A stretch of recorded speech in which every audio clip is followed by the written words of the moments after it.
Hello. Welcome, one and all. It's Monday. I hope everyone's had a good weekend. I hope everyone had fun doing whatever it is you do during the weekend, whether that be spending time with your family, arguing online, watching movies, seeing shows, relaxing, playing video games, going hiking, touching grass, smoking grass, whatever you want, whatever's your pleasure, man. I hope whatever you were doing this weekend, dear viewer, was grand. I hope it was good. I hope you relaxed. And I hope your week is going to be a good one too. Zero Fucks, nice to see you. Welcome to the show. We got a lot to talk about today. We got a lot to go over. So for those of you who may have followed me for a while, well, not for a while, right? For those of you who heard my announcements in the last week of this week's content, this week we were supposed to, on Monday, have a debate. Me and Pisco were supposed to team up to debate the Misfit Patriot and Sean Farash on Trump and his threat to free speech. But that got pushed a week. So it got pushed to next Monday because Pisco had an emergency flight he had to catch for issues. So that sucked. But we pushed it back a week. That debate's still happening. It's still going to be great. But since it did get pushed back, it does mean I do have to have something for you today. So we're going to do kind of like a smorgasbord thing. Benjamin, nice to see you. Good evening, good evening. I watch one watching, but 2 likes, off to a hot start. LOL. Yeah, it takes a while for you guys to get in here. It takes a while for the metrics to catch up, for everything to get in here. And look, I get it. It's not a panel day. It's not a debate day. It's just kind of a wick day. So we'll see, right? But I appreciate you. Everyone who is here is near and dear to my heart, and I appreciate every single one of you for being here and for watching. Ooh, boy, we got a lot to cover. We got a lot to go over. Wow. So you guys, the Hasan Ethan debate. Did you all watch it? Did y'all get through it all? We did react some react content. Me and Charlie. That was fun. Did you guys like that? Did you guys enjoy that kind of thing? I don't normally do react content, so I can't judge if I did it well or poorly or what have you, right? I just don't know. But we got through, I'd say, 2 hours of it. It ended up being a 5-hour debate. When I originally decided to cover it, I figured that they were going to be yelling at each other for like an hour and then it'd be done. It was not. They were not. They were there for 5 hours. 5 hours. Yeah, it was fine. It was just hard to time because we didn't know how long it would go. Yeah, exactly. Like, I had no idea it was going to be as long as it was. It was a rough watch. I'm not going to lie. It was a rough watch. Having to sit through all 5 hours of it. I did finish the debate, by the way. I've been interested in seeing the fallout, right? And by that, I mean, it's been interesting to watch how everyone is kind of responding to it. And we're going to get into that. We have some reactions to go to some reactions to the reactions, if you will. Mike from PA decided to be a little bit of an edgy boy, a bit of a naughty boy, and we will watch a little clip of his thoughts about Ethan, and that'll be fun. John Balk says, Wick, why is your cam out of focus? Is it? Hold on. Is this better? Camera in focus now? Can we see me? Am I good? Am I set? Miracle says it was so awkward. Yes, it was very awkward. Again, as we said on Friday, me and Charlie both, it was like when you have your parents fighting, or you're at a friend's house and their parents are fighting, and you're just like, I don't know who's right. Like, even if one side's completely right, it's still just awkward. It's very awkward to kind of be around. I'm out of focus ever so slightly. I don't know what's with the focus. I'll mess with it a little bit. I don't know why Is it just on John Buck's end? What do the rest of you say? Am I in focus? Am I out of focus? What's going on? I've never been good at this text, the tech stuff, the tech side of these things. So, is what it is. Apologies if it's out of focus. I don't know how to. I'm on a webcam. It's a Logitech webcam. Is what it is. I know that sometimes if I put something in front of it and take it away real quick, it refocuses. But I don't know, right? Look, the equipment does need an upgrade. But to get an upgrade, gang, I was looking. Okay, story time. So a friend of mine reached out to me and wanted to know a good laptop so she could game and stream on. So I had a couple people do some research for me, and I gave her a recommendation of a laptop to buy. So I sent her a link and everything like that. Apparently, she would have had to pay in taxes and tariffs $1,000 extra to buy it. So I'm worried I'm worried about trying to get new upgraded equipment. I'm worried it's going to be I'm worried it's going to be a little more expensive than normal. But I haven't looked into it, to be clear. But yeah. Oof indeed. Oof indeed. Again, I'm not sure if it's going to apply to all electronic equipment or what have you, right? I don't know, and I don't know if it's always going to be that expensive, but so to be clear, the price of the laptop was $1,500 ish, right? So with taxes normally, like when I got this desktop, the taxes were this desktop was about $2,500. With taxes, it came out to about $2,750. The laptop I recommended her was priced at $1,500. To add an extra $1,000 on top of that in taxes and tariffs is insanity. And obviously, it was out of her price range, and she couldn't afford it. But here we are. Here we are. True Prussian says, "Feel liberated." Yeah, oh, Liberation Day indeed. It's a business expense, a thing to write off? For me, yes. I don't think she's a streamer though. So for her, no, it's not. She wanted to use it for gaming and video editing and things. So maybe she would get to use it like for her streaming and stuff. I don't know, right? But yeah. Just buy fewer dolls at Christmas. Letty Waterkai, nice to see you. Welcome to the show. Anyway, enough bitching about the tariffs. I feel like we've done tariffs, and look, it's worth bitching about, but I think we've bitched ourselves out, and we got other things to discuss and other things to cover, at least for a little bit. Have I seen the movie Tariff? No, I have not. So, speaking of things to bitch about, you guys want to watch a cool clip from our friend Mike from PA? You guys want to watch something cool? And by cool, I mean terrible. Oh, hold on. I got to shrink it. It won't fit all the way in. Can you guys see that? Is that good? Is that fine? Works? Hopefully, let's see. I unmuted it.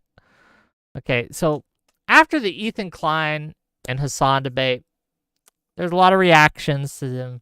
A lot of people had a lot of things to say. Predictably, the people who were in Hasan's camp think Hasan won. The people in Ethan Klein's camp think Ethan Klein won. The neutral viewers, such as they were, at least from my view, seem to think that Ethan Klein did better. Hard to judge, though, because I am not a neutral viewer, to be clear. So it's really hard to kind of gauge these things. For me, I would say that Ethan Klein won on points, but it wasn't a knockout. I think that it was clear neither of them were very good at debating. But I think that Ethan Klein won by the virtue of simply being correct. And he was able to hold Hasan to account. Hasan was not able to address the points that Ethan Klein was making. And now, not every point Ethan Klein made was good, but I think that overall, Ethan Klein just performed better.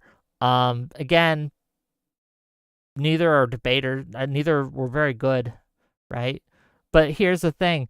I think the fact that Hasan is a political streamer and Ethan Klein at least claims not to be. If you're a political streamer and you're getting debated and beaten by a goofs and gaffs guy, man, even if you're tying with the goofs and gaffs guy, oof, rough. But let's see what Mike from PA has to say about Ethan Klein. A little clip for you. Can I say something? Yes, you can, Mike. What do you have to say?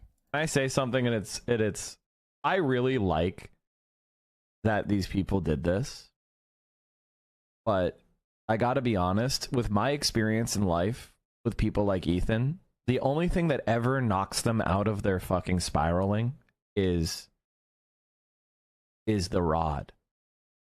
The rod. What do you mean, Mr. Mike from PA? Go on. It's the stick. It's not the carrot. Like he feels like he's bullying you. He feels like he's hurting you. He's not going to stop until he's bleeding out of the corner of his mouth. Until he's bleeding out of the corner of his mouth. That seems a little excessive, Mr. Mike from PA. I understand the metaphor you were trying to convey, but the way you convey this is low-key pretty threatening. And given your other comments on these things, maybe it would behoove you, Mr. Mike from PA, to not bring in the fact that you, to bring the metaphor of him bleeding from the corner of his mouth, because he gets the rod into these things. But let's finish the clip. And I get it. I want to be empathetic. Like, I understand the value of empathy. I understand the value of trying to reach out to someone. But somebody like Ethan, he needs to see some stars before he's gonna fucking back down. You know? And so I just would not do this. Like, and I know that a lot of them have since come out and said, well, that didn't work, because they legitimately tried. And so I don't think that they were wrong to try this. It's just with people like Ethan Klein, until he feels the pressure, he's not going to stop. This is a problem with this kind of worldview, okay?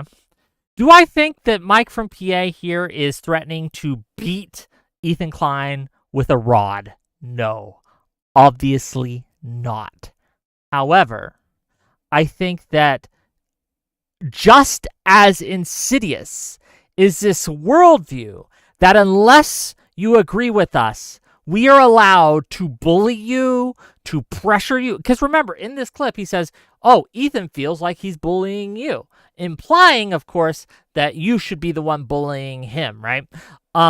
This kind of, again, in the context of everything else that has happened, where people have called CPS on Ethan Klein's house, where people have sent him skulls, where people have spent hours and hours and days and weeks and whole streams castigating the man, harassing his family.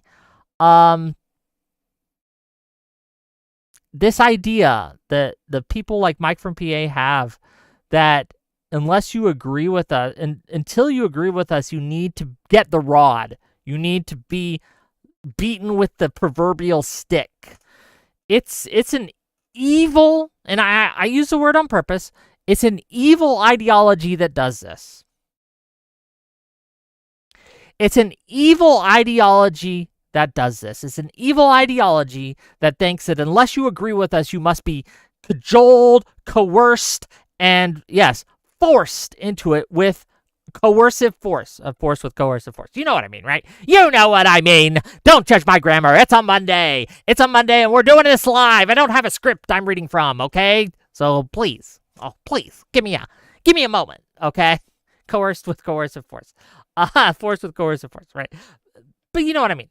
Mike is implying and outright saying that he needs to get the rod, that he needs to get the stick, that he needs to be beaten into submission. And again, I understand it's proverbial, not literal, but I honestly think that Mike from PA would be okay with it happening physically.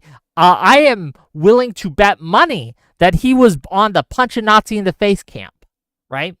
I'm willing to bet money. $20 right now, okay? $20 right now that we can find an incident of him siding with someone who was punching a Nazi in the face, right? That you remember that whole shtick that a lot of people had, like, oh, if someone talks shit, right, and talks some fascist shit, you should be able to punch him in the fucking face, you know? So when you say things such as he won't stop until he's bleeding out of the corner of his mouth. And I understand that you were making this into kind of a metaphor here. It also comes with the implied threat that you, and just the context of you are okay with actually beating someone who, if their views pass a certain threshold that they're expressing, you're okay with physically beating them. And I don't trust Mike from PA to be able to identify what a Nazi is and a Nazi isn't. I'm pretty sure, again, I'm not positive, but I'm pretty sure that Mike from PA has called Ethan Nazi adjacent at the very least.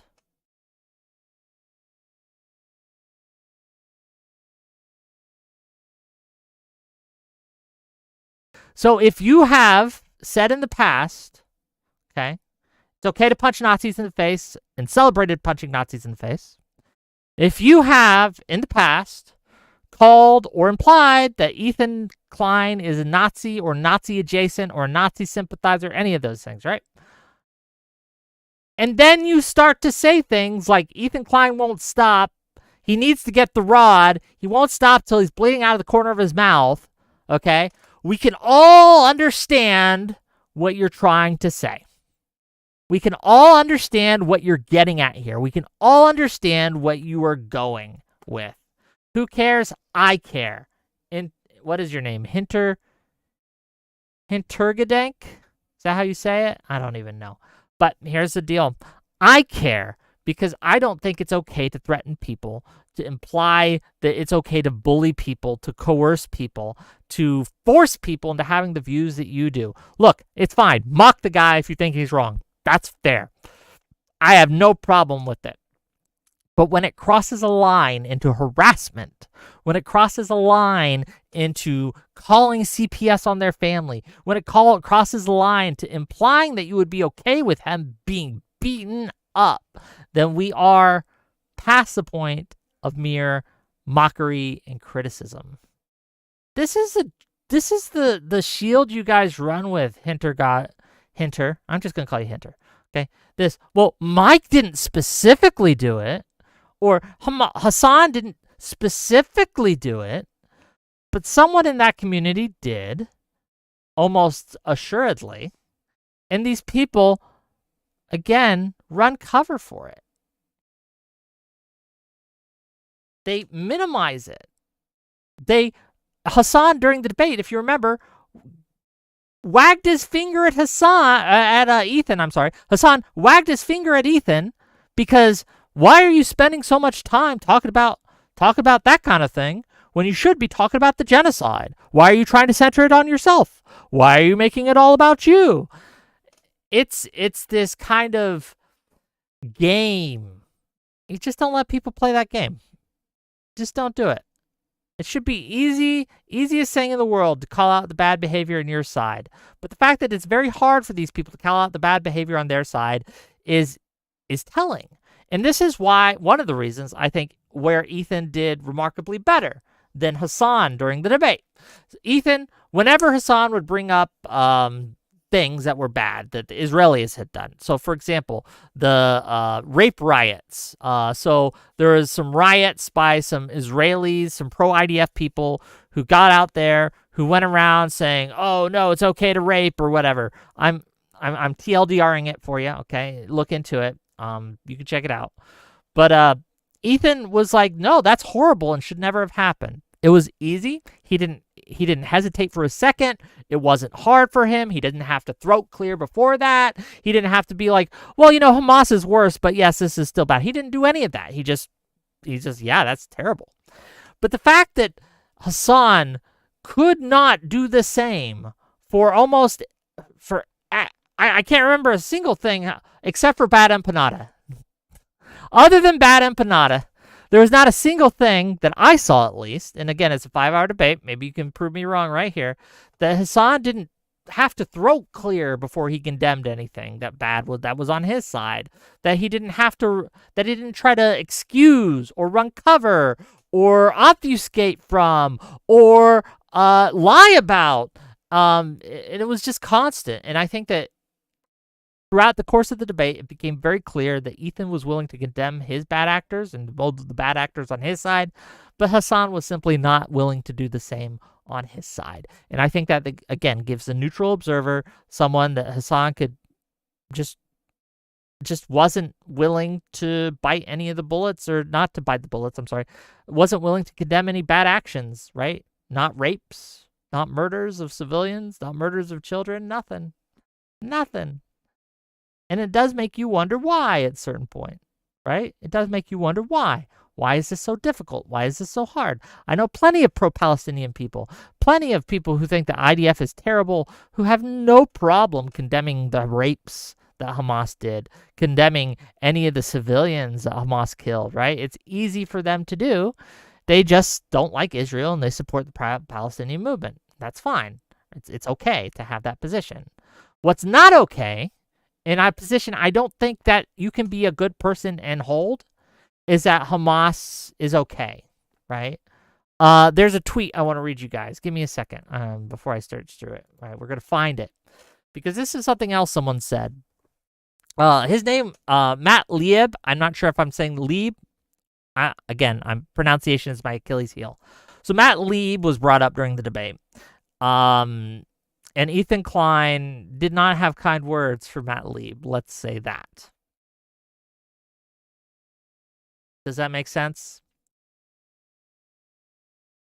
Well, you know what? We could just watch the clip. Hold on. Let me find it.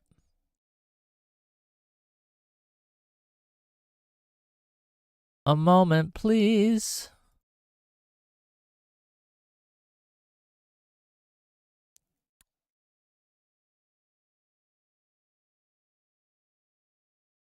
Okay, let's watch the segment here. It's a short little segment. Lieb, is that how you pronounce it? Thank you, Kinetic Pause. I really appreciate you. Again, I'm very bad at pronunciation things. Well, let's see what the mention, what the clip in question is from. And again, this is Matt Lieb himself posting this, so it's not, if it's out of context, it's not against Matt Lieb. Let's say that. Let's see what he has to say. Here's what that you are said. not representative of the broader movement. They're statistically You also not. called Matt Lieb a capo.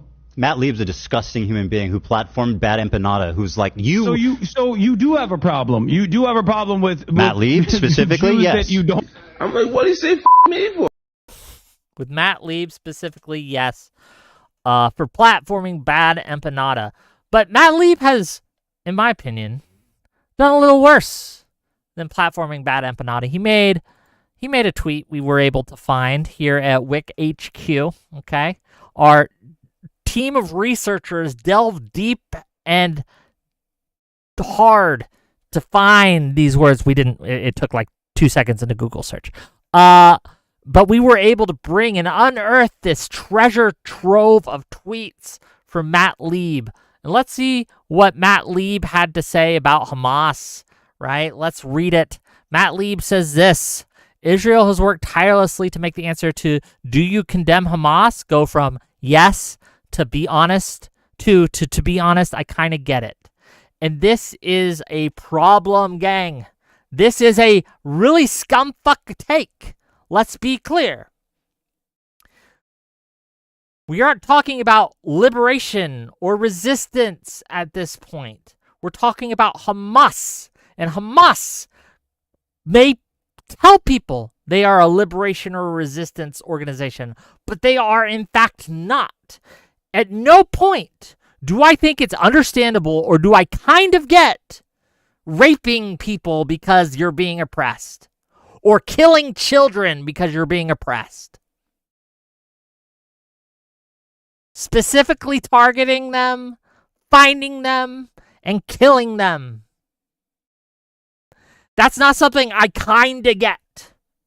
That's not something I get at all. That's not something I can comprehend because I have a fucking moral value system. I understand being mad at an oppressor and wanting to fight that oppressor. That I get. So if we were talking about a resistance movement or a liberation or something like that, okay. But we're talking about Hamas, again, in the context of what we're talking about, Hamas's attacks on October 7th and all the scumfuckery they do, not just to the Jews, not just to Israelis, but to their own people. Remember, one of Sinwar's first jobs was being like a fucking secret police within Palestine, where he went around, found the collaborators, imprisoned them, and tortured them and killed them. That's what they do. Hamas did that, all that shit to Palestinians, not to Israelis, not to the IDF, not to anyone on the Israeli side, but to the Palestinians. And they do that to this day. They find anyone who's willing to make peace with Israel, anyone who's considered a collaborator, anyone who's not sufficiently loyal, and they kill them or torture them until they submit. That is what Hamas does. Hamas is not under no circumstances do you have to hand it to Hamas. So if you're making tweets like these, you're kind of a scumfuck. Not going to apologize for that. That's what you are. Sorry. Am I willing to condemn Will Ferrell for punching that baby? Yes. I will condemn all the baby punchers. Infallible Foul says, you platformed a dog fucker, and I'll do that again. I would rather platform a dog fucker than Bad Empanada, but I would talk to Bad Empanada. Again, my problem with Matt here is not the same problem that Mr. Klein seems to have. My problem with Matt is that he makes excuses for Hamas, who rapes and tortures civilians. Not just Israeli civilians, but Palestinian civilians as well. And they do so as a matter of policy and a matter of course, at least the torture part, right? At least the torture part, which is bad enough. And they purposefully target specifically civilians, right? It's not an accidental, it's not a casualty of war. It's part of their MO.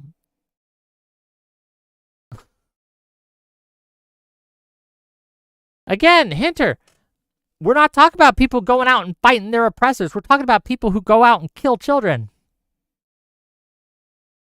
And what's crazy to me is that the people who defend this tweet would not defend the reverse. Saying something like Hamas has worked tirelessly to make the answer to do you condemn the IDF go from yes to be honest, I kind of get it.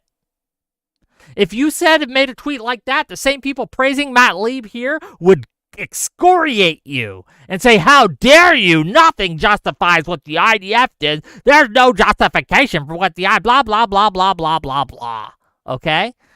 This is just a fundamental dishonesty in how most people engage with this topic. It's right. It's very fraught. That's why it's hard to go, right?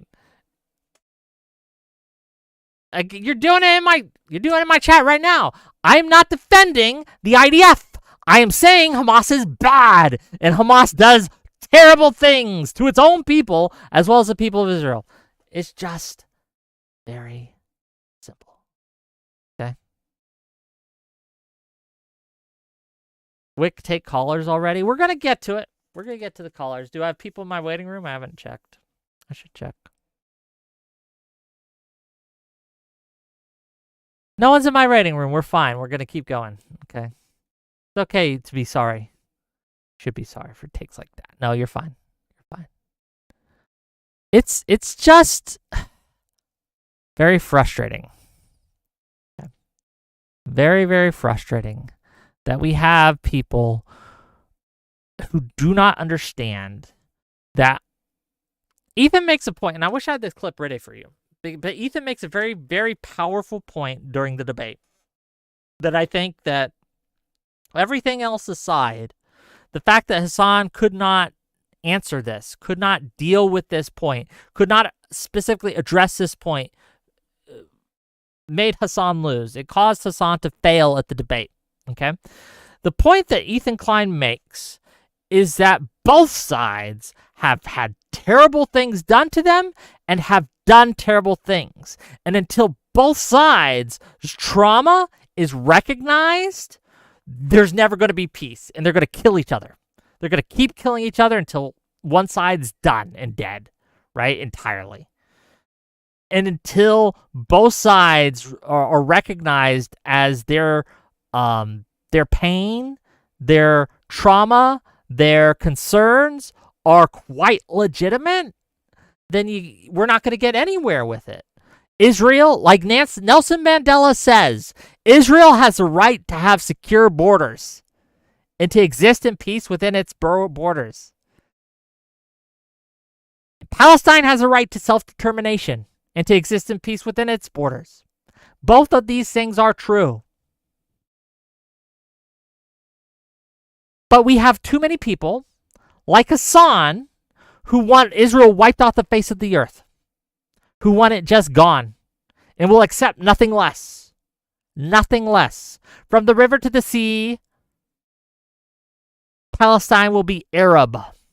That's what they say, right? In Arabic, when they chant that phrase. You understand that, right? That's the actual translation. In English, they tell the normies to say, from the river to the sea, Palestine will be free. But when they chant it, it's from the river to the sea, Palestine will be Arab. A different connotation, a different meaning, a little more concerning. That's why they keep that from the normies. Okay. Oh, Lithy Waterkai. We're going to get to that. We're going to get to the race wars. Okay. I just wanted to get this out of the way first. Okay. I wanted to get the Ethan Klein, Hasan stuff out of the way first.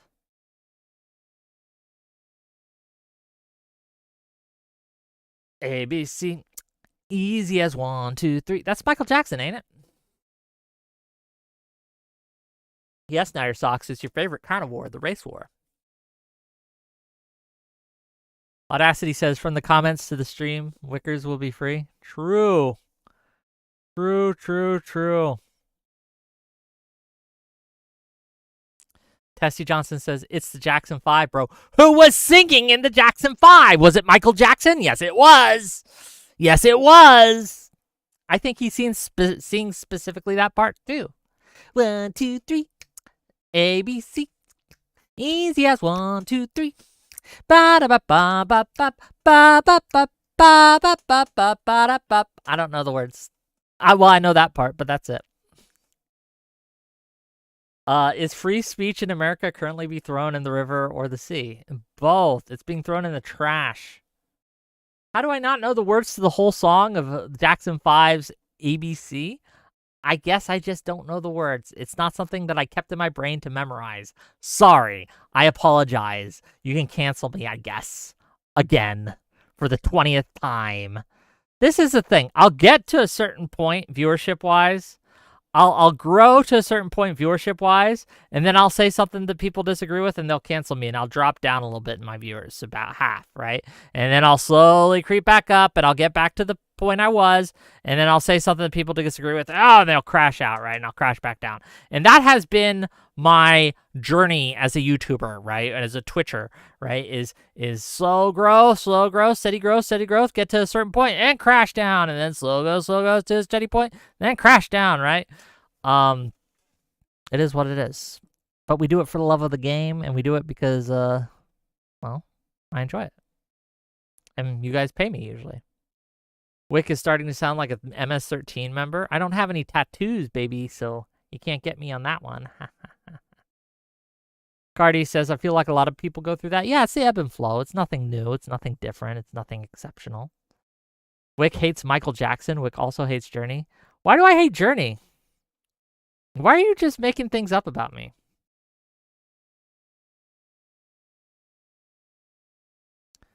Okay. Photoshop will fix the tattoo problem? Probably. Gang, we need some super chats today, okay? We've been a little dry last week on the super chats. We need some more $5 here. We need some more $10 there. We need some more gift subs. We need some more bits, okay? We've been a little dry. Mary Mead, Wick hates Dolly Parton too. You know what? I probably couldn't name a Dolly Parton song. I don't hate her. I just couldn't name a Dolly Parton song. I couldn't tell you one, right? Not off the top of my head, at least. Which band gets white people's parties more hype, Journey or Fleetwood Mac? Ooh, Journey, obviously, first of all. But I think that above them, if I had to say there was a white people song, like a white people anthem. Ooh, that's a good question. Hold on, I know the song. I want to get it right. Okay, it's Neil Diamond, okay? Neil Diamond. This is racist. Yes, it is. We're doing race wars, gang. We're doing the race wars. $5 for Letty Waterkai. Sing 9 to 5. 9 to 5. Oh, that's a Dolly Parton song. I can name one, right? Da, da, da, da, da, da. I'll get the lyrics up. But here, if you want the white boy party to get crunk, okay? If you want it to turn up the white boy party, Sweet Caroline by Neil Diamond, okay? That's the song you put on. You put some Neil Diamond on, you crank that shit, you sing some Sweet Caroline. Oh, man. Yeah, it goes, okay? It goes. Here, I'll do it for you.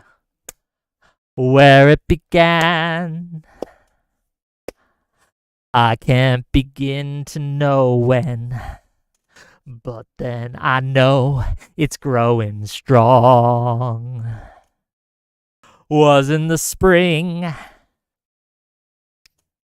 and spring became the summer. Who'd have believed you'd come along? Hands, touching hands, reaching out, touching me, touching you. Everybody, Sweet Caroline. Ba, ba, ba. No, bro, you get that going, you pump that, you put that on, the whole party's jumping, okay? It's a white boy anthem. Exactly, Tessie Johnson. You guys know. You know how it is. Come on, Mary. You didn't like the song? Boo. You hate that song? Why don't you like it? You just hate joy. You just hate happiness. You hate when other people are happy, okay? That's all you do. You just hate happiness. They being haters, true. Yeah, Jenny Burns, we all sang along. Don't lie, chat. You were all singing. And you were all of you, at least on the reaching out, touching me, touching you part, right? You guys got into it, and then when the Sweet Caroline hit, you were all on that shit. Acriel says, Wick is cringe as fuck. Yeah, but I'm free, okay? Do not kill, right? Do not kill your cringe. Kill the part of you that cringes. Become free. Become able to experience some joy again. We have a problem. Okay, this is, now you get me on the serious. And Mary, you did this. This rant's on you, okay? We have a problem in this country, in the culture, not just this country. It's in the Western culture, of being little haters, whiny bitchback haters. We don't want people to enjoy things. And whenever something gets too popular, oh, that's so cringe. Oh, look at those people having fun. That's so gross. You know, all the people that were making, who were legitimately mad at the... Hold on. I'll find it so we can see this. Hold on. Give me a second, gang.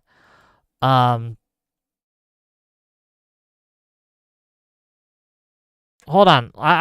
We need to kind of like show this. Let's see if I can find it. Here it is. Here it is. This video. Okay? This video. You guys know this video. Gen Z boss in a mini. Gen Z boss in a mini. Itty bitty titties in a ball. Itty bitty titties in a ball. 5'3" in an attitude. 5'3" in an attitude. Secret product in the trench. Secret product in the trench. New friend green and a sneaky link. New friend green and a sneaky link. Fake 10 hands in a hoop. Fake 10 hands in a hoop. These women are just having fun. Okay? They're just having fun. It might feel cringe to you. You may not like it. But there are a group of people out there who look at this and they legitimately hate. They feel hate. Hatred. Like palpable hatred. Look at those women laughing, singing, having fun, dancing. We'll not tolerate this. This cannot be tolerated. Come on, calm down. It may not be your thing. It may not be something that you find entertaining, that you find fun. You may think it's cringe. And it is. It's very cringe. But that's okay. Let them have their fun.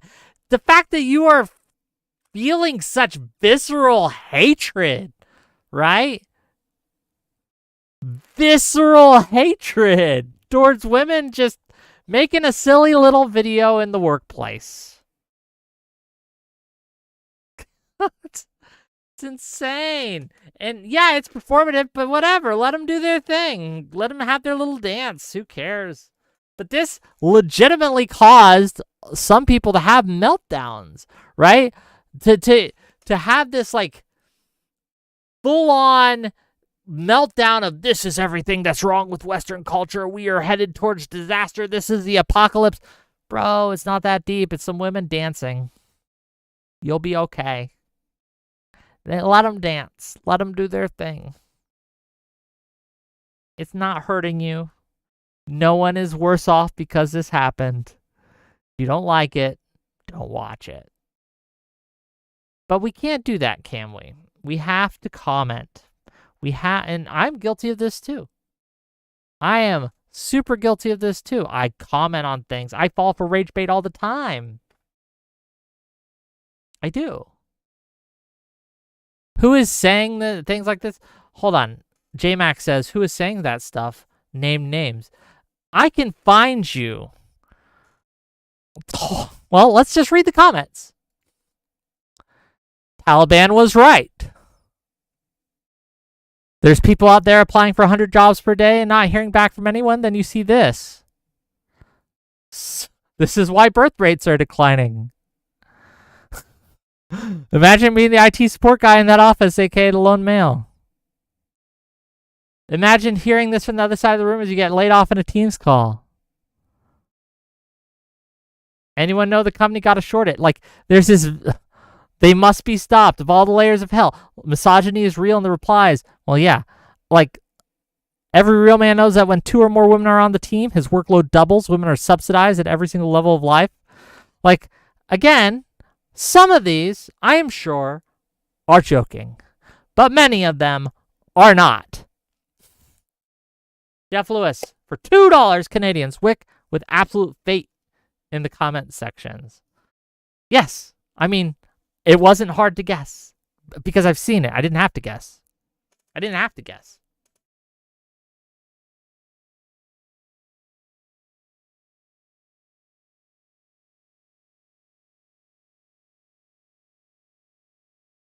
Horo Shai Perrine? I don't know how to say your name, buddy, but Horo. I'm going to call you Horo. I hope that's okay. Sounds a little like horror, but it's not an insult, I promise. Horo. We're going to go with it. People who get worked up over this are just redirecting whatever is going on in their lives and projecting it on random shit like this. Yes. Like, this is a problem. Like, people hide behind these things saying, oh, this is just humor, this is just jokes. And some of it is. But there is a core minority, and I'll even call it a minority, but there's a core minority of people who are not joking, who take it serious, and who have serious hate boners. Okay? who seriously look at that and feel hate.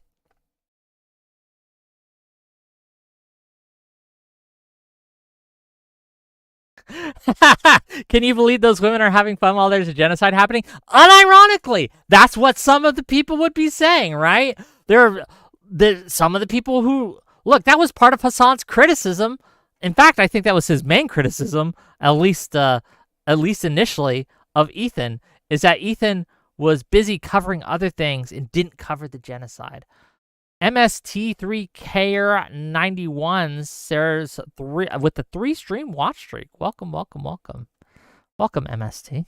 Nice to see you back for the 3rd time.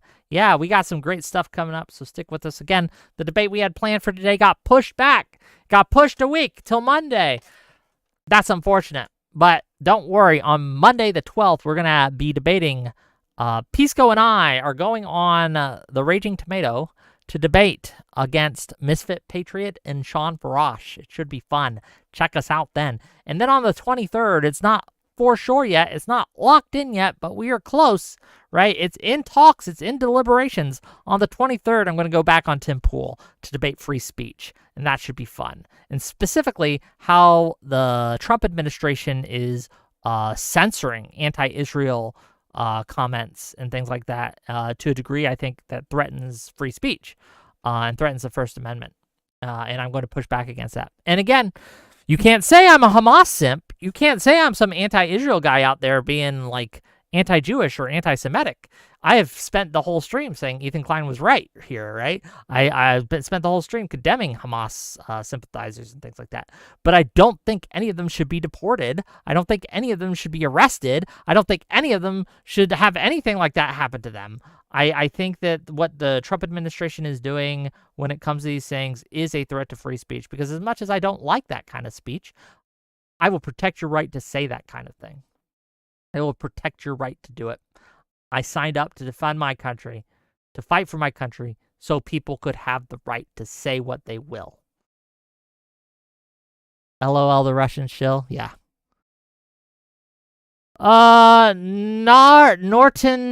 Nort. I'm going to call you Nort. Would you ever come to the borderlands to discover real Norteno culture?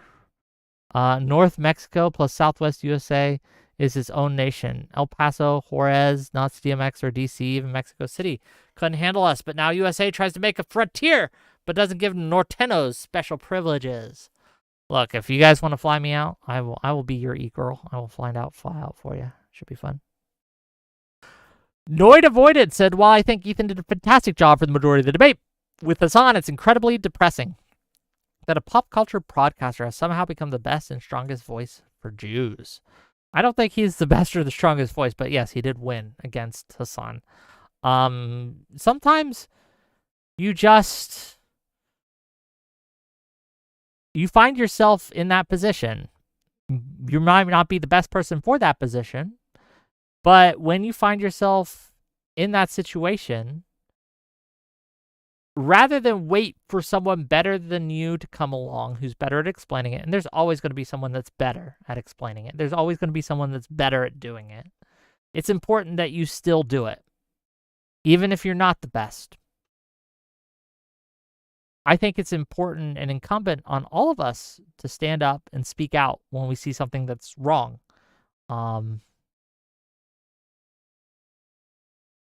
Toby1 Kenobi says, God damn it, I'm still singing Sweet Caroline. Yes, you are. Oh, Sweet Palestine? We could make a funny little... okay, don't cancel me. Sweet Palestine. Bomb, bomb, bomb. Get it? No? Okay, never mind. But it would be a funny little parody song I'm sure you could make. I'm sure we could write it together. It would be funny. Clipped. That's what's going to get me, right? A little funny, little slightly off-color joke. And they're going to get clipped and shipped, and I'm going to be banned from the platform for years and have to... I'll be banned at the level of Destiny was, right? Like, Ethan was the first person to articulate on a major platform that Jews in Israel have actual historical trauma, and part of the problem is unwillingness to even recognize it. Well, yeah, that's part of the problem is we can understand, right? Or like we can understand, hey, we can see why the Palestinians might be violent. We can understand why they would be anti-Israel, why they would want to hurt Israel. We can get that, okay? I don't understand the rapes. I don't understand the killing of civilians, but I get standing up against your oppressor. But somehow we can't understand why Israel maybe would restrict their movements after over 150 people, successful suicide bombers in the space of, 2 years? Back in the early 2000s, blew up parks, blew up school buses, blew up markets, right? Killing men, women, children indiscriminately, just blowing up. You can understand why Israel might want to restrict their movements too, right? Like, you can get it. But we have selective empathy where we only empathize with one side of the conflict, and we are only able to see through the eyes of one side of the conflict. And it's become so polarizing where you have Mike from PA threatening you with the rod, right, if you don't fall in line, okay? And I'm not saying that the anti-Israel side is the only side that does this, because the pro-Israel side is guilty of this as well. If you're not 100% with them, you're against them. And this reciprocal radicalization we got going on, this reciprocal kind of like, you are in our camp or you're in the enemy's camp, and there's no in between. And even if you're in our camp, if you don't cover it strongly enough, if you don't say the word strongly enough, we're going to condemn you. Because let's be real, Ethan, the actual positions that Ethan holds on Israel-Palestine are very, very close to the positions Hasan holds, right? The actual like political positions. There's some differences, but they're minor. Both agree there's a genocide happening. Both condemn the IDF.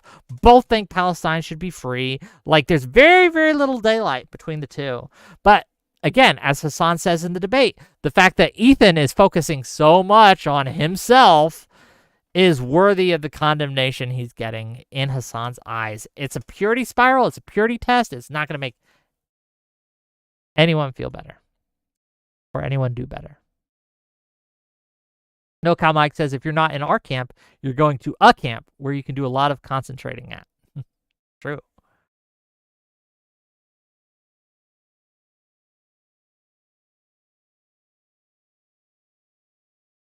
Ugh.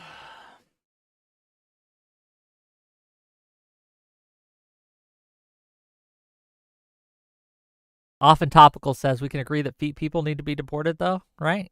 True. I'll make an exception. No, I'll carve it up. Lobster says, if you're not with me, you're my enemy. True as well. Based and true. Speaking of reciprocal radicalization, you guys ready for a non-foreign policy discussion? For something a little more close to home? Something we can go over that this is pretty bad. Let's look at did you know we had a race war in the last couple months? You guys may have missed it because it took place on GiveSendGo of all places. We have competitive racism, gang. So, let's get into it. Let's explore it. Why are they making so much money? 500. Oh, so first, we have Carmelo. This guy was accused of killing a white kid. He's a kid who was accused of killing a white kid. I think he's a kid. I'm not sure how old he is, to be honest. But they were at some kind of track meet. There was an altercation of some sort, and Carmelo is accused of stabbing the white guy. Okay. Then he started a defense fund to defend himself. He's claiming he was in self-defense.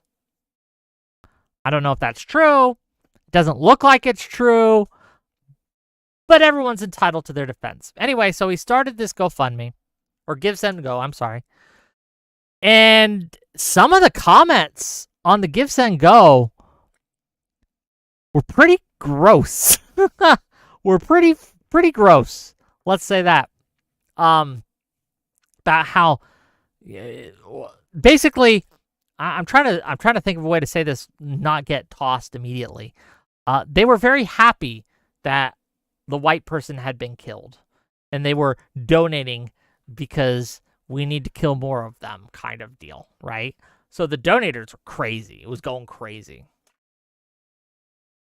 Camaraderie says people were being very racist all around. Yeah, we're going to get to it. So while we have that happening, and he raised about $500,000 before they shut it down. And they shut both of these down, by the way. GiveSendGo canceled both of these. They didn't, return the money. Like, the people are still going to get the money they raised, but they're not allowed to raise any more after this, right? They shut it down, I think, around this point. So then you have this other person, Shiloh Hendricks, okay, who was videotaped at I think it was a park or a playground. She was videotaped calling a black child of 5 years old the N-word. Not the soft A, the hard R, okay? Several times. This video was posted. She got she got flack for it. She got doxxed, which is not okay. It's not good, okay? But she decided to start a GiveSendGo to raise money. Not for illegal. She claims that she needs to move or something. I'm not sure precisely. To protect her family. But anyway, she the goal of $1 million. She made half of that. Before they shut her down, she might have made it to $1 million. $500,000 for calling a child the N-word. Gang, Lethy Waterkai, where you at? Lethy Waterkai, where you at? I got an idea. Do you have children? You want to make some money? Okay. We'll go to a park. Okay. Me and you. I will call you and your child the N-word. Then you can videotape it. I'll call him a lot. I'll use hard R. I'll be racist AF with it, okay? Racist AF. We'll put it online, okay? You can videotape it. We'll put it online. We'll raise a ton of money, and then we'll split the profits. 50-50. What do you say? Right? Half to you and your kid, half to me. We will make bank. We will make bank ripping off these weirdo racists. What are you doing, gang? What are we doing as a society? And this blew up, by the way. This blew up because this became like a cause celeb for racists everywhere. This was touted as the end of white guilt or whatever. And the comments on the GiveSendGo with Shiloh Hendricks were pretty gross as well. What are we doing?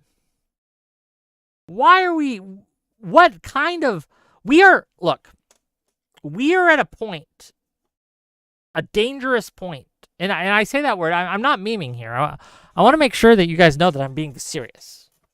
I'm not joking here. I was joking about calling Lethy Waterkai's kid a slur. I was joking about that, unless we're actually going to do it, make some money, and then I'm not joking. But this, I'm 100% serious. This is an actual thing. This is real. This is a problem. And we need to address it before it becomes worse. We are living in an age of resentment. The politics of resentment are what is guiding all of our culture, all of our politics. It is the reason to tear for everyone in these spaces, it seems, or at least a vast majority. Those other guys have it too good for too long, and we need to hurt them. Whether it be the race war here between Kill Whitey or ha, yeah, you call that 5-year-old child the N-word. Ha, ha. Let's end white guilt, right? This is all based on resentment politics. People resent the fact that the other people did a bad thing, perceived harm that they suffered from this other group, whether it be this other group's ahead of us, and so we need to get them and drag them back down to our level, and we need to even the playing field, right? it's not going to go anywhere good. It's going to be very bad for the foreseeable future. Nothing will get fixed because you will be trying to break as much stuff to hurt the enemy rather than fixing stuff for your side.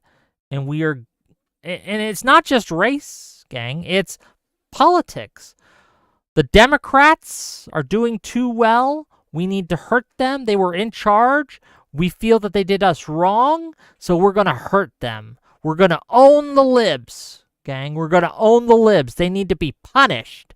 And we saw this from the left, too, when they punished Kamala Harris because Kamala Harris didn't go along exactly with everything they said. We saw the clip from Mike from PA earlier where Ethan needs to get the rod, right? He needs to be beaten into submission, right? This is the politics of resentment. Democrats do it too. Absolutely. But we are in this situation where both sides see the other as an enemy to be fought, and this is all a game to be won.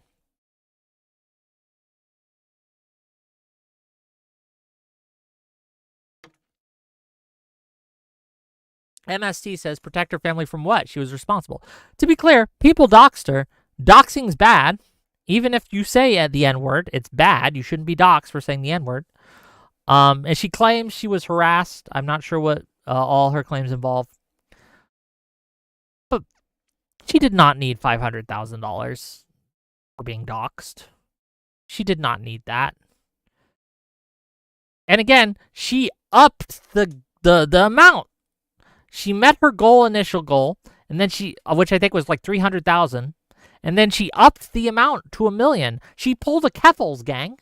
She pulled a Keffels. Do you guys remember the whole Keffels GoFundMe fiasco where she kept upping the increments? She pulled a Keffels. That's what she did. We criticize Keffels for doing it because it's kind of scummy, right?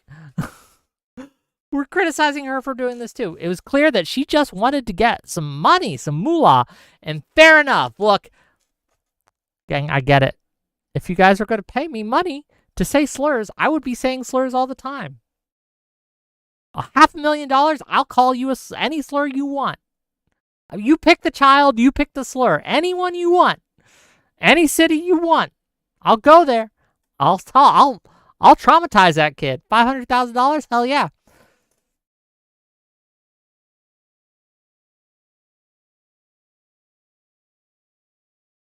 I'm just saying, like $500,000 is crazy. And here you guys in my Discord have been doing it for free, and I've had to ban you, okay? Look at what you could have had if you had done it right. But no, you chose the path of dumb, and you were punished accordingly. Jeff Lewis says it's easier to destroy than create. And I think people are understanding that. And they understand how hate, and this is the thing, hate is more binding than love. You guys understand that? Like, hate as an emotion. Shared hate binds stronger than shared affection or shared pride or shared love. Shared hate is the glue that bonds the strongest.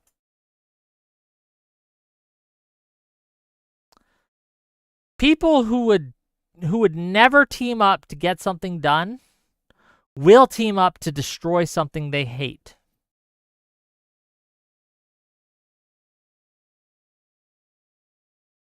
They would never... Oh, I'm connecting to chat. Am I still here? Oh, okay, it was just a thing. Smith says, but Wick, what if you love to hate, though? Wouldn't that make love stronger? Well, that's the thing. It's not even then, right? A love of haters is going to be... A group that loves the haters is going to be worse off than a group... or less effective, I should say, than a group that hates the haters. That's why you see so many anti-anti movements. You have the anti-SJW movement, the anti-Trump movement, the anti-MAGA movement, the anti-leftist movement, right? You see all these anti movements crop up and be super successful in their goal, not their stated goal, but their actual goal here, right? And it's crazy making. It's crazy making. But it's just true. It's just true that if you want to get people to do a thing and you want to get them to the polls, if you want to get them to actually motivate them to action, lead with hate. And I hate that I have to say this. And I hate that it's true. But it is true nonetheless.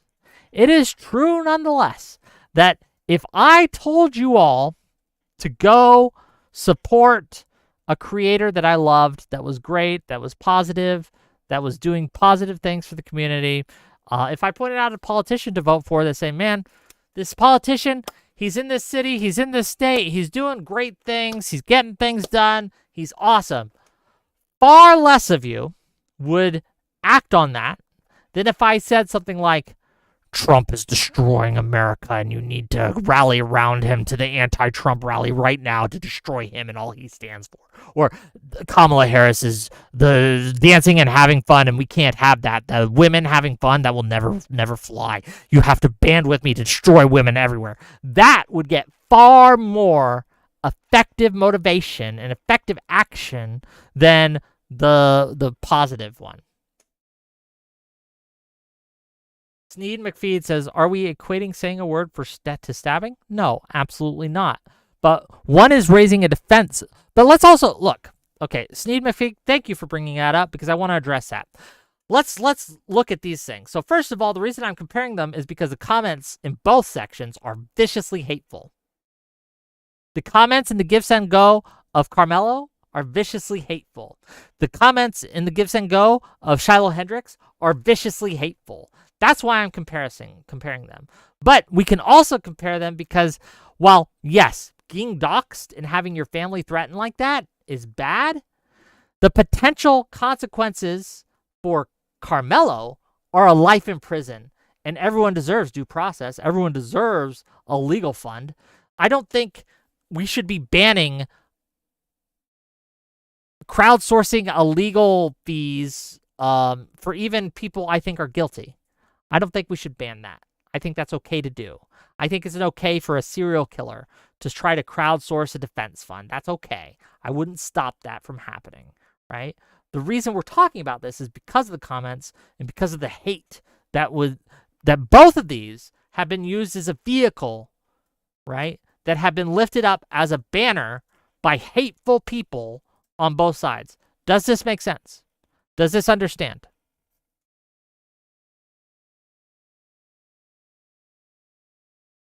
Sneed McFeed says, oh man, that's kind of insane. He stabbed that guy. Public defender is sufficient. I think that if someone wants to, I think it's, again, even people I think are guilty are entitled to a robust defense in a court of law. I think it's okay for someone who I think is, yeah, he probably did that shit, right? Let's use a different example. Let's use who's a Jello guy? Bill Cosby. That's it. Bill Cosby. I think it's okay that he bought high-priced attorneys to defend him at court. Or hired, not bought them, right? He hired high-priced attorneys. I think it would be okay for a non-rich person who was accused of a similar crime, who I thought did it, right? To have, to try to raise money to have also high-priced lawyers to defend them. I don't think that's bad. I think that's okay. Do you disagree? Sneed McFeed says they're not entitled to money from the internet for their defense. Lamau, he's entitled to make a GoFundMe to fund himself, just like anyone else would be.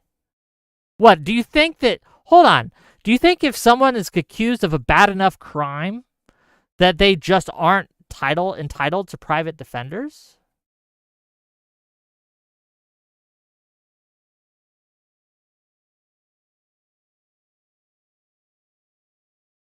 Yeah, if you don't want to give them money, just don't give them money.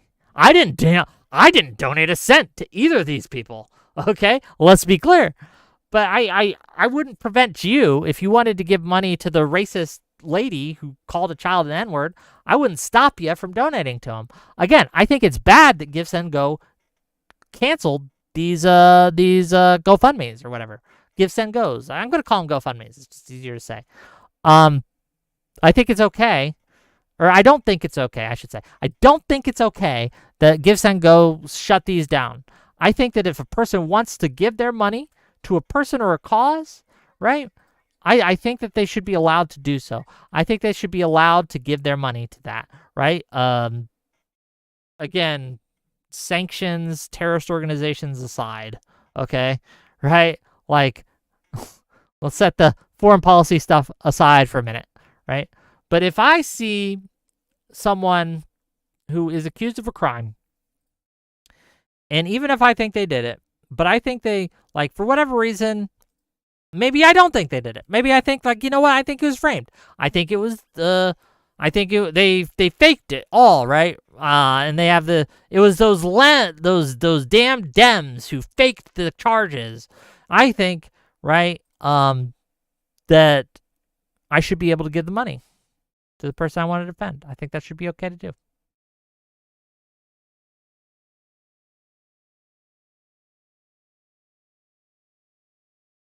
Sneed McPhee says, so you agree both are fine? I'm confused what your view is, honestly.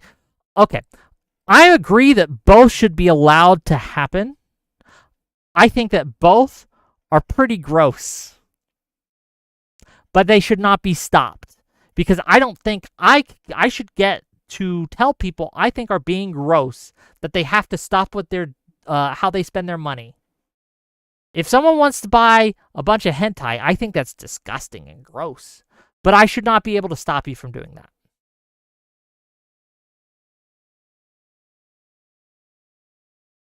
Okay, that's reasonable, I suppose. It is. It's very reasonable. It's a very, I think, maybe I'm biased here. Well, I am obviously biased here because it's my take. But yes, I think that is the one true take here. Both of these are condemnable, but both of these should be allowed. Remember, just because you can do something or should be allowed to do something, have permission to do something, does not mean you ought to do that thing. I think that you ought to be able to call people the N-word. You ought to be able to call children the N-word. The government should not arrest you for doing so. Do I think you should? No. Would I condemn you for doing it? Yes. But I don't think that the daddy government should come in and stop you. Quick, clip that out of context. Hey, if you wanted out of context clips, look, I'll say it again earlier. Someone wants to give me $500,000. I will call a child of your choice the slur of your choice. For $500,000? Hell yes. You pick the child. It could be a child that is on his deathbed, like one of those Make-A-Wish Foundation kids, okay? They only have one week to live. They're on their ventilator, right? They made a wish to the Make-A-Wish Foundation to meet Mickey Mouse or whatever, right? I would steal the Mickey Mouse costume. I would go in. He would be so excited to meet Mickey Mouse, and I'd rip off the hood. I'd call him the slur, and then I'd leave. Okay, for $500,000. I would do that shit.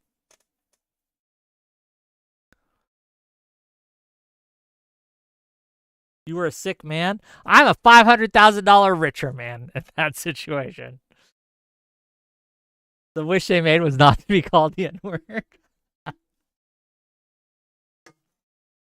No, I don't think. Look, if anyone thought that, look, okay. No, you should not call children the slurs. You shouldn't call children slurs. I don't know. Okay. Do we need to? I forget how many of you are autistic. I forget. I need to be much more clear. 500,000 is the price of Wick's soul. I'd unlock the N-word guy title. Could I use that in my stream if I unlock that title? Yeah, 90% of people are on autistic on here. Yeah, probably. Gonna get posted by Yeet? Probably. That guy blew up, didn't he? Those of you who don't know, Yeet's kind of like the drama TMZ guy now, right? He does a lot of this drama slop tweets and things like that. He follows me, by the way, just FYI. But yeah. You'd have to buy a Burger King crown first, Wick. Wait. So would I just, instead of the B on the crown, I'd write an N? Is that how that works? I'm not sure.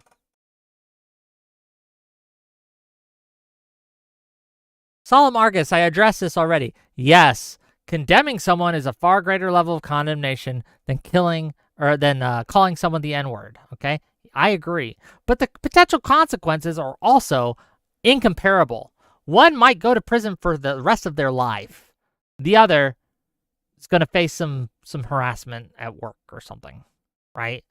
So I think it's okay. Again, the reason I'm comparing them isn't the action involved, it's the hate that was in the comments of each. That's why we are comparing these, because both were used as vessels for the hate of specific groups, right? And you can read the GiveSendGo comments for yourself on both of these and see how utterly disgusting they were.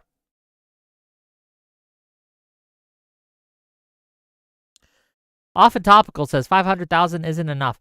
500,000. If you don't think I could survive on 500,000 for the rest of my life, I don't know what you're doing, right? What are you spending your money on? I don't have kids, remember, right?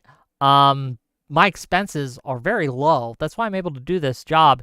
Even though you guys need to give me more money, gang, you guys need to be dropping those subs, dropping those donos, dropping those super chats. Look, I know the Trump economy is tough. You gotta help your boy out a little. Give me $5 here, $10 there. All of it helps. All of it really, really, really goes to keep the lights on in this place. So yeah. Saul Marcus says, not enough. I'd do it for fun. That 500,000 is just a delicious bonus. 10% yield of 500 is 50K, which is livable if you invest correctly. Yeah, exactly. $500,000. I'd be sitting pretty, right?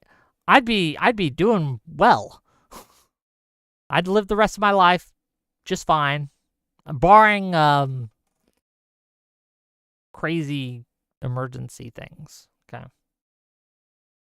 Max's Green says, come on, Wick, if these GiveSendGos prove anything, it's that you have to do something awful to get money.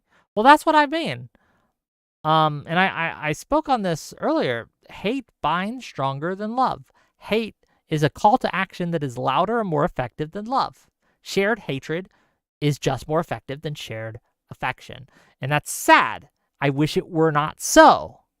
But it is so. Here we are.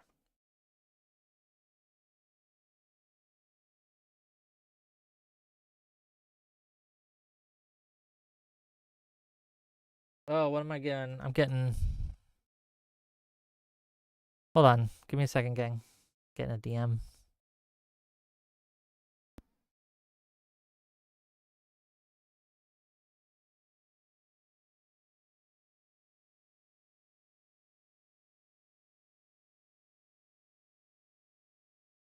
Oh! Don't worry about it, gang. Nothing too important. Someone was apologizing to me. I accept any apologies. All apologies. Look, here's the thing. Like, maybe I'm naive. Maybe I'm pretty easy, right? But like, if you ever feel like you've done something wrong to me, if you treated me unfairly or whatever, just apologies, and we're good. We're square. As long as you haven't like killed my dog or something, right? But if it's just mean words on the internet, okay. Okay. Like, okay, you apologize. We're good. We're square. We can go. No Count Mike says, did you ever talk about the Texas bill about political parody posts being punishable? No, but let's talk about it.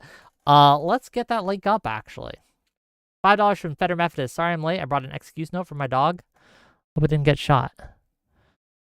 No, welcome here. Welcome to the party, Feder. Thank you for the $5.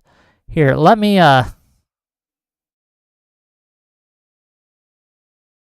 find it, because you're correct. There was a bill in Texas that I do not support, to be clear. I think it's a bad bill. Let me find it. So here's the bill. I think it was, I'm not sure if it passed or not.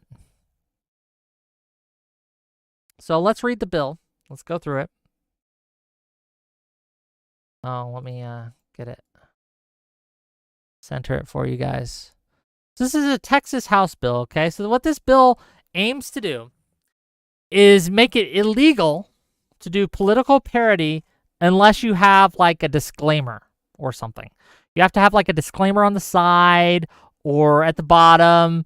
You're required to make it clear that it's satire. I think this is a violation of people's First Amendments. I think it's okay to do political satire, and you shouldn't have to throat clear when you do it. But let's read the bill, okay? It's not terribly long. A bill to be entitled. So they don't have a title for it yet, at least here.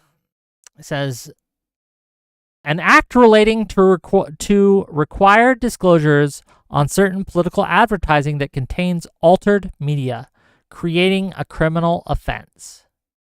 Be enacted by the legislature of the state of Texas, blah, blah, blah, blah. It's amending the code to say this. Required disclosure on certain political advertising containing altered media, a criminal penalty. A, this section applies only to a person who, 1, is an office holder, candidate, or political committee. Makes expenditures during a reporting period that in the aggregate exceed $100 for political advertising, other than an expense to cover the basic costs of hardware, messaging software, and bandwidth, or publishes, distributes, or broadcasts political advertising described by subsection B in return for consideration. So what is subsection B? Subsection B says, a person may not, with the intent to influence an election, knowingly cause to be published, distributed, or broadcast political advertising that includes an image, audio recording, or video recording of an office holder or candidate's appearance, speech, or conduct that did not occur in reality, including an image, audio recording, or video recording that has been altered using generative artificial intelligence technology, unless 1, the image or video recording has only been altered to change the saturation, brightness, contrast, color, or any other superficial quality of the image or video, or 2, the political advertising includes a disclosure from the person or another person on whose behalf the political advertising is published, distributed, or broadcasted, indicating that the image, audio recording, or video recording did not occur in reality. And it goes on from there. Well, you know what? We're just going to read the whole thing because it's not that long. We only got a couple more. C, the commission by rule shall prescribe the form of the disclosure required by subsection B, including the font, size, color of the disclosure. The commission shall ensure that the form of the disclosure is consistent with other required disclosures on political advertising. D, a person commits an offense if the person violates this section. An offense under this section is a Class A misdemeanor. E, the section does not impose liability on any of the following persons for political advertising published, distributed, or broadcasted by or at the discretion of another person, blah, blah, blah, blah, blah. Okay, it's just the internet service provider won't be held accountable, etc., etc. Mo Krakus says, are they scared people use AI for satirical deepfakes? That's what this is meant to combat, I think. I think that the intent with this is to make sure that they aren't like having deep fake AIs go out and claiming that Trump said or Biden said or a political person said something that they didn't say. But the problem with this is it gets in the way of people who are making parodies, of satire, of mockery, and things like that, which I think should be protected and held sacrosanct by the First Amendment. I think that requiring some sort of disclosure, again, they don't specify what, they say that's going to be decided later, basically. I think it's a slippery slope. I think it's too big of a burden. I don't think this is a good bill. I think it's a bad bill, and I think we should oppose it. There was another bill that got proposed recently that made it illegal to join a boycott. Does anyone have that bill, by the way? The one that made it, that was supposed to make it illegal to like boycott Israel or join a boycott against Israel. Anything like that? You guys know what I'm talking about? Maybe you don't.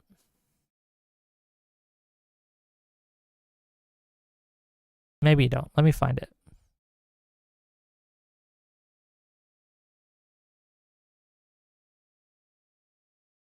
The BDS bill. It's an amendment to the bill. So the bill isn't a good bill to begin with. It's law, right? There's an anti-BDS law, which I think is kind of a bad law. But they wanted to amend that to make it worse. I'm trying to find it. Give me a second.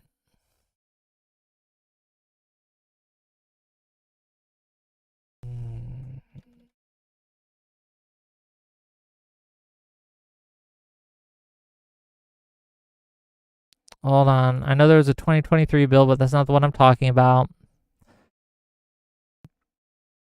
There was one that was recently put forward.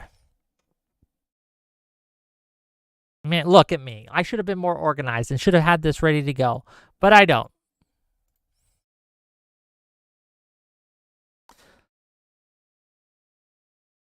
Here it is.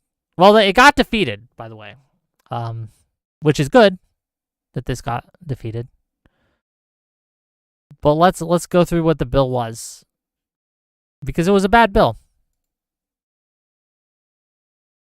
So it was to be voted on Monday. Okay, the House will vote on Monday. And the IGO Anti-Boycott Act, sponsored by Representative Mike Lawler, fines up to $1 million and prison sentences up to 20 years. Here, let me see if I can make this smaller for you. Nope. Okay, well, whatever. Here, oh, there we go. For Americans participating in boycotts of Israel or its settlements, if these boycotts are endorsed by international bodies like the UN or EU. So if the UN endorses a boycott, it becomes illegal with, again, fines up to $1 million or prison sentences up to 20 years to participate in that boycott. Gang, that's insane. That's insane. You understand that, right? The fact that they would prevent people from joining in a boycott because the UN endorsed it.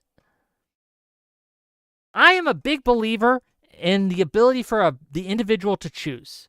If you want to do dumb shit with your money, you should be allowed to do that. If you don't want to do dumb shit with your money, if you want to boycott Israel because you're dumb, or even if you just have a principled stance against it, you should be able to do so, and the government should not get in your way.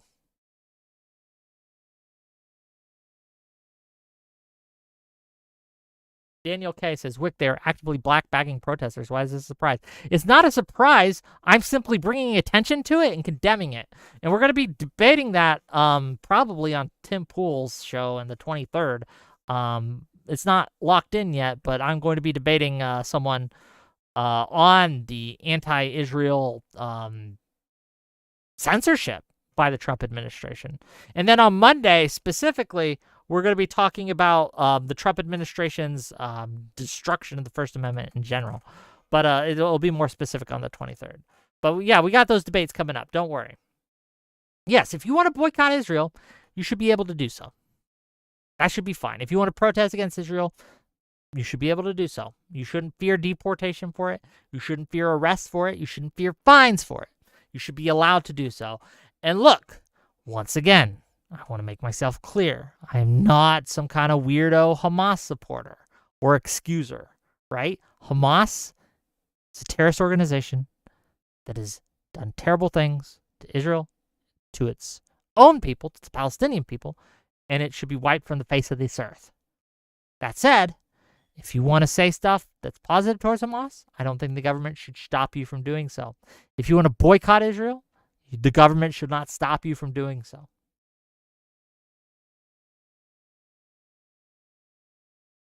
Why are we okay with this? First of all, does anyone in the audience support this bill or support the bills like it? Does anyone here actually support this? Who think that's a good idea that we do this? I would love to hear your reasoning. I would love to hear why you think that's true. Toby1 Kenobi says, I do. It's like hate crime laws. So you support it? You're saying you support this, Toby1 Kenobi? Why? Can you elaborate? Kelly Whalen says no. True. Based. Person caught, please.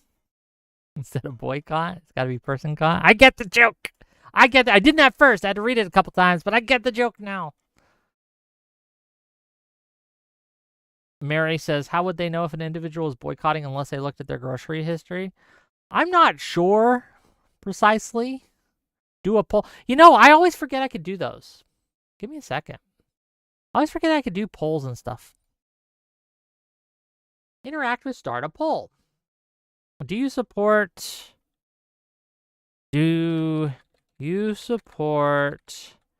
anti-BDS laws when it comes to Israel? Yes or no? Start a poll. Okay, you can vote at my poll, gang, right? And you can tell me what you think. Toby1 Kenobi says, yes, I support it. Nothing wrong with accurate labels. You can still say it. Just let people know. What do you... Okay, Toby1 Kenobi, what do you think this is? It's not a label. Oh, Toby1 Kenobi, are you talking about the anti-deepfake law? That's a different thing. We're not talking... I can understand an argument for that much more than I can understand an argument for this. But we're talking about different things. Yeah, we're not... Yeah, Toby, you were talking about the Texas bill. I'm not talking about that. I'm talking about the House bill. Okay, different things. So the anti-BDS means you can't shit talk Israel. It means what you can is you can't participate in boycotts of Israel or its settlements if those boycotts are endorsed by international bodies like the UN or the EU. That was the law that was proposed. And to be clear, there are anti-BDS laws on the books that are actual laws right now. This was an amendment to those laws. To be clear, also, I do not like those current laws. I think they should be done away with. I think they should go away. However, this was an amendment to the law to specify you can't boycott Israel or its settlements, and if these boycotts are endorsed by international bodies like the EU, UN, or EU, you can face prison sentences up to 20 years and fines up to $1 million. That's insane. If I want to shit talk another country, by God, if I want to boycott another country, by God, it should be my red-blooded American right to do so. That should be my red-blooded American right to do so. And I will not have any administration get in my way. That is not okay. It's unconstitutional. Hell yeah, it is. It's anti-First Amendment, anti-freedom of association, anti-free expression. Not your average guy says, why have so many become so triggered by words? Do you think I'm triggered by words right now? The BDS laws aren't just calling for boycotts in Israel. They're saying the organizing part is illegal when you are a government worker or using a funded platform. I think the government workers should be able to organize boycotts if they want.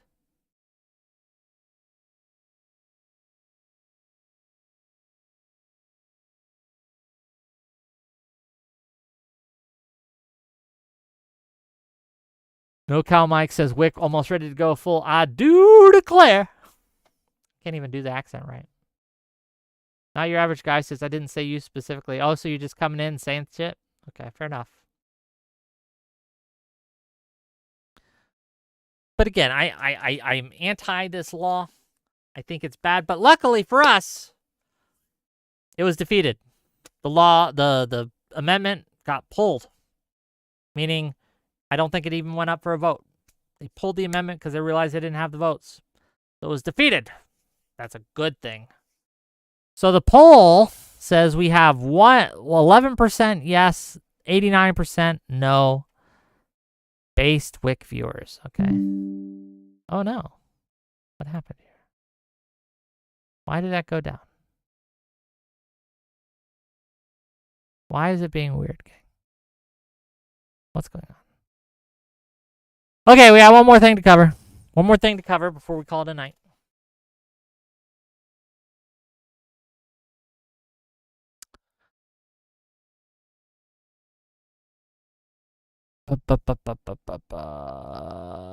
Here we are. This is from Fetterman, but it's a thing that we're seeing kind of ramp up lately. Anti-Iranian rhetoric. So Fetterman says this: we cannot negotiate with Iran. It's time to destroy their nuclear program and neutralize remaining capabilities of its proxies. I remain steadfast with Israel, provide whatever is necessary to carry this out. And this is a report from Reuters that says Iran says it will strike back if U.S. or Israel attack. Hegseth has made some comments on this too of late. In between his day drinking, he's mentioned how he's talked shit towards Iran and basically threatened them. Look, Iran's bad. Let's be clear. Iran are bad guys. But do we want an armed conflict with Iran? Or at least, do we think an armed conflict with Iran is necessary right now? What do we think, gang? Do we think that America should attack Iran? And if you do think that, why? Why should we? Look, I'm not a pacifist. I'm convincible. If you show me a clear and present danger from Iran, then okay. We gotta go, we gotta go. We gotta do what we gotta do, we gotta do what we gotta do. We need to punch them in the teeth, we gotta punch them in the teeth. I get it. Again, not a pacifist. But do we need to? Is it necessary? And I don't know that it is. I don't know that I have seen evidence enough to say that it is. I don't know if I am convinced that it is.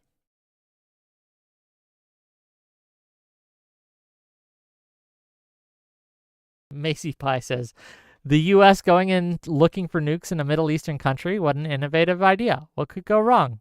MST says, I remember too well because Iran has anti-shipping missiles and will open fire on tankers. They will mine the Straits of Hormuz. Yeah, it would be bad.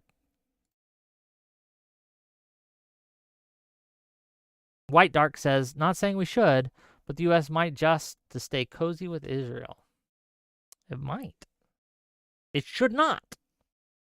Again, if you're doing it just to stay cozy with Israel, that is not enough. That is not enough of a reason. You need far more than that. You need to show a threat to the region or to us, or to our interests in the region. And you need to show a threat that justifies military intervention. Examples of that: if they were going to attack our interests, like if they were going to invade Israel, right, and attack our interests there, then I could see an argument like, okay, maybe we should hit them. Maybe we should punch them in the teeth so that they don't do that. If they were going to start, I don't know, shutting down all trade in the region, okay, I could see look, I'm not against the Houthi strikes, right? I think sometimes you need to kick them in the teeth. They misbehave. But I don't see currently, I don't see enough evidence for a threat here. I don't see enough evidence for justification to go in. I don't. Concluding postscript says, how should the U.S. prevent Iran from developing nukes? I'm not sure. That is a fraught question. Lady Mail says, who kicks America in the teeth when it misbehaves? No one. The voters do. What the voters should do is when America misbehaves, it should vote out the leaders who are misbehaving. Do they do that always? No. But no, I am very okay with America being a world hegemonic power that does not have its teeth kicked in. And I am very okay with kicking in the teeth of other powers that misbehave. Iran, Macy Pie says, Iran famously never fights head on. They haven't been at war as a nation before because they're too smart. They find other ways to get their interest. Iran and Iraq had a huge war for years. I don't know what you mean by they've never been at war. Iran and Iraq had a huge war for like a few years back in the 80s, I believe.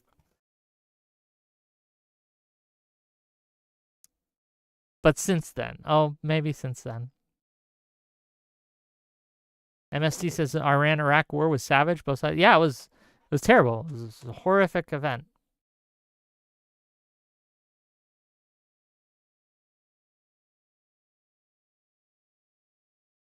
Yams a lot McGee says, what happens with Syria in the next 6 months informs my yes/no heavily as well. Yeah, look, I'm not saying that there isn't justification. I'm saying that I haven't seen the justification. Make more sense? I'm not saying there's not there. I'm just saying I have not seen it. I do not know of it. And what I have seen does not justify.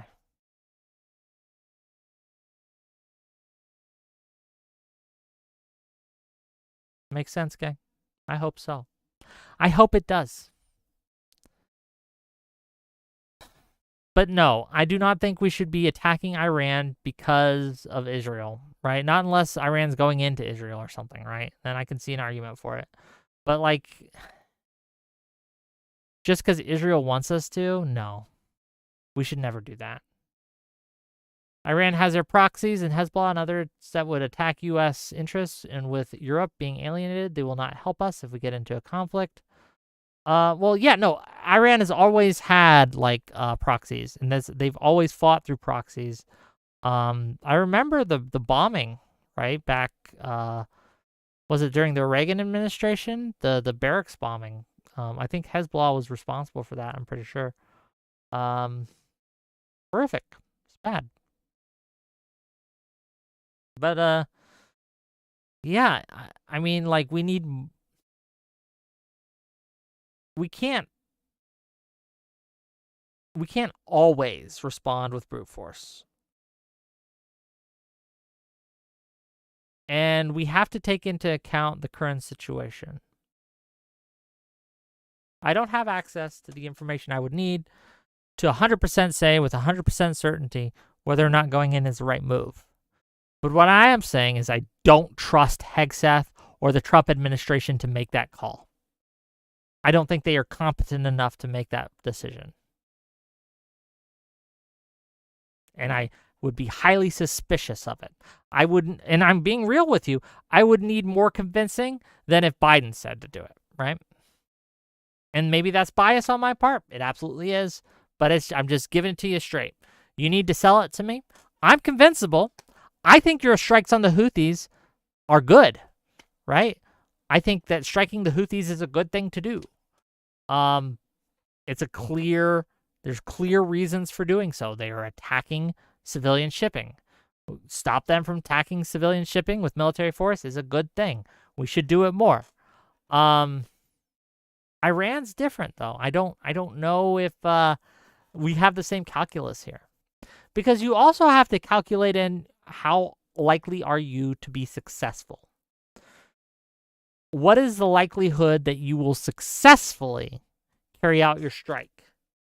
Or whatever it is you want to do. And that's something that they'll have to figure it out. Right?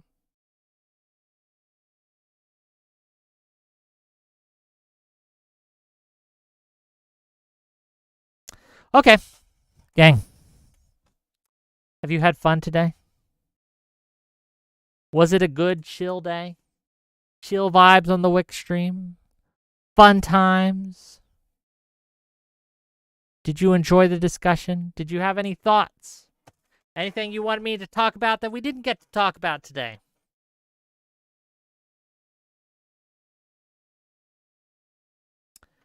Did you see Israel try to kill Greta Thunberg or however you spell it? I did not. That's crazy. Oh, the Alcatraz stuff? Look, okay, the Alcatraz stuff. So, okay, for those of you who don't know, Trump made a tweet as he is wont to do, where he wants to rebuild Alcatraz, to reopen Alcatraz. So for those of you who don't know, Alcatraz is a famous prison in the San Francisco area, an island off of San Francisco that was used as a high security, max security prison back in the day. It has become a museum. I actually went on a tour of Alcatraz a few years ago when I was in the military. I was on leave, and I went with my partner at the time, and we had a fun day at San Francisco. And me and her saw and did a tour. It was fun. It was great. It was like a little audio tour, right? You'd walk around. You had a little audio thing, a little cassette and they give you a little cassette player, and you'd listen to it as you went.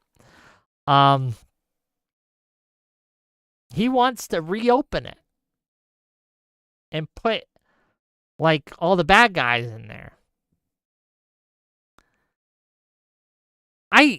Whatever, I guess. Why? It seems like a meme thing, not a serious thing.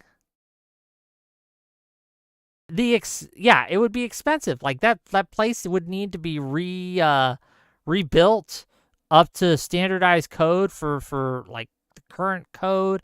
It would need to be refurbished. It would need to be like the latest security technologies would need to be integrated into it. It would be an expensive endeavor, I guess, but it just seems like something he says just to like seem tough. But he said shit like before that I didn't think he'd actually do that he actually did, so who knows, right?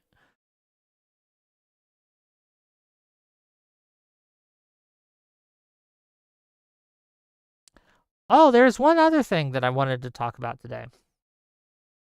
So one of the new announcements from the Trump administration in regards to immigration is that they are reportedly going to pay people to self-deport. They will buy your plane ticket and give you $1,000, apparently, allegedly, to self-deport. They are doing this because they claim it's cheaper than going through the legal process. I don't have a problem with that. I'm going to be real. I don't think that's a bad idea. If Trump wants to give people $1,000 and buy them a plane ticket to their country of origin, and they want to take them up on that offer, cool. Nothing wrong with it. My problem with Trump's handling of the immigration has been and remains that he is shipping people off to a foreign torture prison with no due process, or not enough due process to justify that level of imprisonment and detainment. It's crazy, right? But this, I have no problem with it. Here's $1,000, get out of here if you want. Okay, that's cool. You think it'll be effective?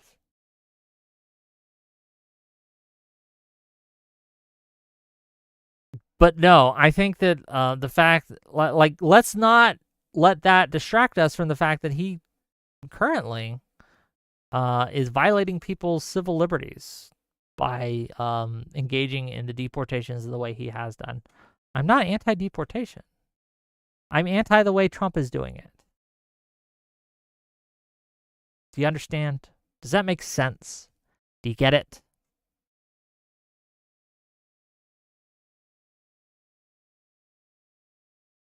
Determinata says means not a bad idea, but the average migrant stands to gain way more than $1,000 to stay here, LOL. Maybe, but I think that offering a carrot is a good thing. Like, I am all for offering incentives rather than punishments. That's why I'm for subsidies and against tariffs. Well, I'm not for every subsidy, right? But I think that subsidies are a better way of strengthening our economy, strengthening our manufacturing base than a tariff is. Carrot and the stick. Or as Mike from PA would put it, the rod. Okay? You're going to get the rod. Crazy. Okay. We'll see. We'll see what happens. What do we got coming up this week? Okay, we got some great stuff coming up this week. So first of all, if you liked the show, if you enjoyed the content, please hit that like button. If you're watching this on YouTube, hit that subscribe button. If you're watching this on Kick or on Twitch, hit the follow button. All of that helps. It's a free way to help the stream. If you like what I have to say, or if at least you respect what I have to say, do that. It really does boost me. It really helps me out. If you decide you want to donate, that also helps. So gift subs on Twitch, super chats on YouTube, all of these things help keep the lights on, help keeps me doing these things. What do we have coming up in the Wicosphere? We have some great stuff coming up. On Wednesday, we're going to have Charlie back, who has a master's in fantasy literature. We're going to have her back, and we're going to have a couple other nerds, and we're going to be discussing something non-political. Well, it's going to be a little political, but mostly non-political. We're going to be just talking fantasy literature, how it's influenced modern media, how it's been influenced by modern media, how it's evolved since Tolkien. Was Tolkien racist?